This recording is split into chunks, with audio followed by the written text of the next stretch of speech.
देखें, हम इस दुनिया में क्यों आए हैं, हमारा मकसद हयात क्या है? इतनी बार ये सुना सवाल, समझ ही नहीं आता था कि आखिर क्या है, आखिर क्या है। एक ब्लरी सा एक विजन सा आता था कि अच्छा इसलिए आए हैं, इसलिए रूहानियत के लिए आए हैं, ये जो वली हैं ये जिंदगी का मकसद है। खुद नहीं समझ में, अपनी सच्चाई नहीं समझ में आती। अब निकले तो मुराकबों से जाएंगे, हर चीज से जाएंगे, और एक वक्त आएगा अगर सच्चा है तो सबसे हाईएस्ट फॉर्म ऑफ स्पिरिचुअलिटी तक पहुंचेगा। वो है प्योरिफिकेशन ऑफ द सेल्फ, अपने आप की पहचान। हमने आपको दीन के एक खास तरीके पर कर दिया। आप सल्लल्लाहु अलैहि वसल्लम को अल्लाह ताला ने कुरान पाक में कहा, क्या तरीका था? रिचुअल्स पे चल रहे थे मज़ाहब, सारे बंदिशों में थे, तपस्याओं में फंसे हुए थे, निर्वाणों में, इरफानों में, पता नहीं किधर किधर फंसे हुए थे, जोग ले रहे थे। तो अल्लाह ताला ने आपसे कहा कि हमने आपको दीन के एक खास तरीके पे किया है। वो तरीका क्या था? 11 बार कसम खाई अल्लाह ताला ने सूरह शम्स में, और फरमाया कामयाब हो गया वो जिसने अपने नफ्स को पाक कर लिया, और मारा गया वो जिसने अपने नफ्स को पोल्यूटेड कर लिया, आलूदा कर लिया। इसका मतलब है हाईएस्ट फॉर्म ऑफ स्पिरिचुअलिटी जो है वो मेरे करेक्टर की प्योरिफिकेशन है। जो भी काम मैं रोजाना की बुनियाद पे बार बार करता हूं और करते ही चला आ रहा हूं और करते ही रहूंगा, वही मेरा करेक्टर है, यही मेरा सेल्फ है, यही मेरा नफ्स है। कितना सादा सा हो गया। इसको अल्लाह ने कहा कि यार इसको जरा प्योरीफाई कर लो, इसके जरा खिलाफ जाओ, इसको थोड़ा सा जरा प्योर कर लो, हल्का सा, ज्यादा नहीं कर सकते कि बड़े गुनाहों से तो तुम बचते ही रहोगे, तो छोटे तो तुम करोगे, अगर बच भी गए तो बड़े से करोगे ही। तो थोड़ा सा प्योरीफाई कर लो, थोड़ा बचने की कोशिश तो करो, तकवा गार्ड करो, थोड़ा सा पीछे हटो, रुको, जरा सोच के करो। तो ये स्पिरिचुअलिटी हो गई। अच्छा, अब मैं यहां तक पहुंच गया, यहीं पे आएगा बंदा। ये मैं आपको बता रहा हूं, अगर अड़ गया किसी जगह पे, मुराकबों में फंस गया, चिल्लों में फंस गया, तस्बीह को जिंदगी का मकसद समझ लिया, निर्वाण समझ लिया, किसी ने किसी को मकसद समझ, किसी ने अपने बाबे को समझ लिया, किसी ने किसी चीज को, किसी ने कुरान को समझा, किसी भी चीज पे जहां पे रुक गया वहीं पे फ्रीज हो जाएगा, रोक दिया जाएगा, सीज कर दिया जाएगा कि ये तूने मकसद समझा, इसी पे रुक जा, इसी पे रुक, आगे जाना है। अब आगे कहां जाना है? तो क्या चीज है जो आगे बढ़ती जा रही है? डेली रूटीन, मेरा नफ्स, आते हैं, जिंदगी। तो मैंने इसी के खिलाफ जाना है।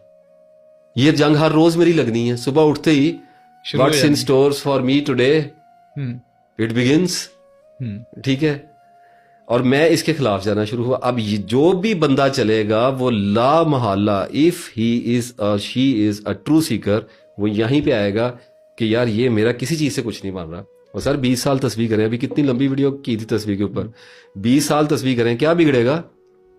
जब तक आदतों के खिलाफ नहीं जाएंगे, दबाव पड़ता रहेगा, तस्बीह दबाव डालती रहेगी, बरकत आती रहेंगी, फ्यूज आते रहेंगे, लेकिन उसके साथ साथ दबाव बढ़ता रहेगा, गिल्ट बढ़ता रहेगा कि यार मैं तस्बीह करने वाला बंदा हूं, मेरे अंदर है पैड है, मैं तस्बीह करता हूं, मैं उसके बावजूद ये वाला काम कर रहा हूं, तो गिल्ट में ज्यादा जाता रहेगा ना। इतना गिल्ट बढ़ेगा कि आखिर छोड़ने पे मजबूर कभी ना कभी तो हो ही जाएगा, वरना फिर फेल हो जाएगा। तो तस्बीहात, नमाज, क्या कहा गया नमाज के बारे में? सूरह ज़ारियात डिस्कस की थी पिछली बार। क्या कहा? बुरे कामों से और फाशी से रोकती है। लोगों को रोक रही है, लगे हैं वैसे ही नहीं रोक रही है। तो क्यों कहा अल्लाह ने रोकती है? देखें, अल्लाह कहता है रोकती है, बंदे पढ़ रहे हैं नहीं रुक रहे। ये कॉन्फ्लिक्ट कैसे आ रहा है? अपने सेल्फ के खिलाफ जा ही नहीं रहे। अल्लाह ताला कहता है कि लॉजिकल लेके रोकती है, ऑटोमेटिकली रोकती। लॉजिकल ये नहीं हो सकता कि आप 5 वक्त की नमाज पढ़े और आदमी कहे कि मैं पॉर नहीं देख सकता, मेरे अंदर से वो हिस्सी मर गई, मेरा सेक्स फ्यूज हो गया। How is it possible? तो अल्लाह ताला ने कहा कि रोकेगी अगर सच्चे दिल से पढ़ोगे, क्योंकि नमाज है, अल्लाह ने झूठी नमाजों का तो अल्लाह ने बात ही नहीं की ना। अल्लाह ने कहा नमाज रोकती है। अब एक बंदा कहता है या अल्लाह मैं तेरी नमाज पढ़ूंगा, वो पढ़ रहा है, अब उसकी जिबिलतें थोड़ा गंदमंद चल रहा है ना हर बंदे के अंदर ही। अब वो बेचारा इधर को होकर जरा आंख बचा के उसने कुछ देखा, अगर तो सच्चा है शर्म आएगी ना? आएगी, बिल्कुल आएगी। ठीक है, ढीठ बन जाएगा, माफी मांगेगा। नहीं क्यों नहीं देखेगा, माफी मांगेगा। फिर दोबारा से, हम सब्जेक्ट से थोड़ा सा हट रहे हैं लेकिन मैं इसको जरा एक्सप्लेन करना चाह रहा हूँ। फिर दोबारा जाएगा नमाज में, फिर दोबारा करेगा, फिर दोबारा जाएगा। तो नमाज रोक रही है ना? रोक रही है, बिल्कुल रोक नहीं, नजर आ रही है आपको नमाज रोक? नमाज रोक रही, इस वक्त मैं आपको दिखा रहा हूँ नमाज रोक रही है। दो रिजल्ट पैदा होंगे, या वो छोड़ देगा, या रुक जाएगा, या नहीं रुकेगा। नमाज रोक रही है, ऐसे ही है। I think you are getting my point. बिल्कुल। नमाज इज फोर्सिंग टू स्टॉप, रुक, रुक। की कर रहे हैं, लेकिन आदमी कह रहा है अच्छा फिर हो गया। फिर हो गया। नमाज कहती नो प्रॉब्लम, अब रुक। एक म्यान में 2 तलवारें कैसे रखेंगे सर? रखी नहीं जाएंगी। नहीं रखी जाएंगी ना। हाँ। तो कुछ लोगों ने रख ली है। क्यों रख ली? ढीठ बन गए, दिलों को जंग लगा लिया और कहा कि बस चलता है। तो उनको नमाज ने नहीं रोका, हालांकि नमाज रोक रही है, बिल्कुल ऐसे ही। ठीक है, ढीठ बन गए। अगर एक आदमी ये सोच लेता है कि मैंने सच्चे दिल से अल्लाह ताला की तलब में जाना है, उसकी दोस्ती को जाना है, तो अपने मकसद पे अगर गौर करना शुरू करेगा तो वो इन सारी चीजों में से गुजरेगा जिनका मैंने अभी जिक्र किया है। ऐसे ही। जब इनमें से गुजरेगा तो कहां पहुंचेगा हुजूर, वो बताएं जगह। अपने आप की बेहतरी पे नहीं बताएंगे आप अभी। सेल्फ पे ही पहुंचेगा वो। पहुंच गया, आ गया प्योरिफिकेशन पे, स्टार्ट कर दी प्योरिफिकेशन, आ गया ना जंग में। आदमी जब पूरी तवज्जो से, जब अज़म के साथ बरूए कार आने का फैसला कर लेना तो फिर बरूए कार आता है ऐसे ही। कहते हैं ना चढ़ गई सिर नू। ठीक है, एक आदमी ने कहा कि यार मैंने नफ्स को अब जितना भी हो सका ना मैंने इसको कुछ ना कुछ रोकने की कोशिश करनी है। इल्म के साथ रोकेगा, जबर भी करेगा, पनिशमेंट एंड रिवार्ड के सिस्टम से भी रोकेगा, इल्म से भी रोकेगा, रोके जैसे भी रोके। आ गया यहां तक, आगे कहां जाएगा? अल्लाह की तरफ। आगे की वीडियो आप बनाएंगे, आगे कहां जाएगा? अल्लाह की तरफ जाएगा। कहां जाएगा? यही तो पूछा। अल्लाह की तरफ कहां? कोई रोड जाती है अल्लाह की तरफ? नहीं। कोई बहरी जहाज पे बैठ के जाना है? इबादत में जाएगा। इबादत बाई प्रोडक्ट है, इबादत पैदा होती है, की नहीं जाती। यही तो मैं आपको बताने की कोशिश कर रहा हूं कि अल्लाह ताला ने जब बता दो दी है कि मैंने अपनी इबादत के लिए पैदा किया है, तो इबादत पैदा होगी। इबादत पैदा होगी, फिर खड़ा होगा सारी रात। तो लोग जिस कंसेप्ट में चल रहे हैं वो और है, वो कॉन्सेप्ट नॉन इंटेलिजेंट कॉन्सेप्ट है, वो कॉन्सेप्ट अनएजुकेटेड कॉन्सेप्ट है। जितना भी टाइम लग जाए सर, मौत से 1 घंटा पहले इबादत पैदा हो जाए, कोशिश में तो रहे। बिल्कुल है। ठीक है, तो क्या निकला इसके अंदर से? इबादत निकली है। कभी आपको फील नहीं होता कि जब दबाव आप पे बहुत ज्यादा पड़ जाता है तो क्या शय पैदा होती है? अल्लाह की याद और इबादत। ऐसे ही है। उस नमाज को पढ़ने के लिए आपको कौन फोर्स करता है? कोई भी नहीं। और उस नमाज के बाद गुनाह कहां जाता है? थोड़ी देर के लिए रोक देती है, सीज कर देती है। तो जब आप किसी भी रूहानी सिलसिले से चलें, किसी भी स्कूल ऑफ थॉट से आए, किसी भी आप तस्बीह से आ जाएं, आप मुराकबे कर लें, कुछ भी कर लें, आपने एक जगह पे पहुंचना है कि यार मेरा नफ्स गंदा है।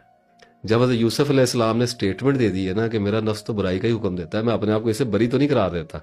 बिल्कुल। तो आप मैं किस खेत की मूली हो गए? बिल्कुल। कि अपने आप को मुतकी गए। अल्लाह ने रोका ना कि कहा ना करो, मुझे पता है तुम्हारा, तुम कौन हो। फिर आगे उसने एक और जगह भी एक कहा कि मैं तुम्हें उस वक्त से जानता हूं जब माओ के पेटों में बच्चे से थे। सर यही है ना रियलिटी। ऐसे ही है, बिल्कुल ऐसे ही। तो एक आदमी जब अपने नफ्स की प्योरिटी में जाएगा तो क्या करेगा? अब मैं लेता हूं अपने हाथ में ये वीडियो, तो क्या करेगा? अपनी बुरी आदतों के खिलाफ जंग शुरू करेगा। बिल्कुल। छोटी सी भी बुरी आदत जब खत्म होती है तो इतना ज्यादा टाइम अवेलेबल हो जाता है। गुनाह का मकसद क्या है शैतान का? इंसान को गुनाह पे उकसाने का उसका मकसद क्या है? इबादत से रोकना। उसका टाइम वेस्ट करना। मैंने पहले भी वीडियो में आपसे अर्ज किया था कि यहां तो दौलत वक्त है, ठीक है, बिल्कुल, और शैतान को खतरा है कि ये वक्त वेल कर जाएगा। उसने क्या कहा था ऊपर? मैं गुमराह करूंगा तेरे बंदों को, मैं उनके ऊपर से नीचे से दाएं बाएं से आगे से ऊपर से पीछे से आऊंगा। बिल्कुल। वो क्यों आता है? वो इंगेज करने के लिए आता है, वक्त जाया करने। तो जब भी आप किसी भी अपनी बुरी आदत को छोड़ेंगे तो जो चीज बचेगी वो वक्त है। अब चूंकि बुरी चीज को छोड़ेंगे तो हासिल क्या निकला? अच्छी चीज निकली। तो इबादत तो खुद ब खुद पैदा होनी है। बिल्कुल। एक आदमी ये कोशिश करता है कि मैं अल्लाह के रास्ते में अपनी एक बुरी आदत को कुर्बान करूं, तो अल्लाह उसके नतीजे में उसके दर्जात बुलंद करता है। कैसे बुलंद करता है? उसके करैक्टर को बुलंद करता है, उसको नमाज की तरगीब के ख्यालात दे देता है, उसको कुरान पढ़ने की अट्रैक्शन दे देता है, क्योंकि उसके पास जो टाइम अवेलेबल हुआ है वो अल्लाह के जिम्मे है। जब भी आप फाइनली टेरिबली ऑनेस्ट हो गए अपनी जिंदगी पे गौर करेंगे तो आपको पता चलेगा कि तस्बीह, मुराकबा, नमाज, कोई भी चीज तब तक काम नहीं करेगी जब तक आप अपने ऊपर काम नहीं शुरू करेंगे।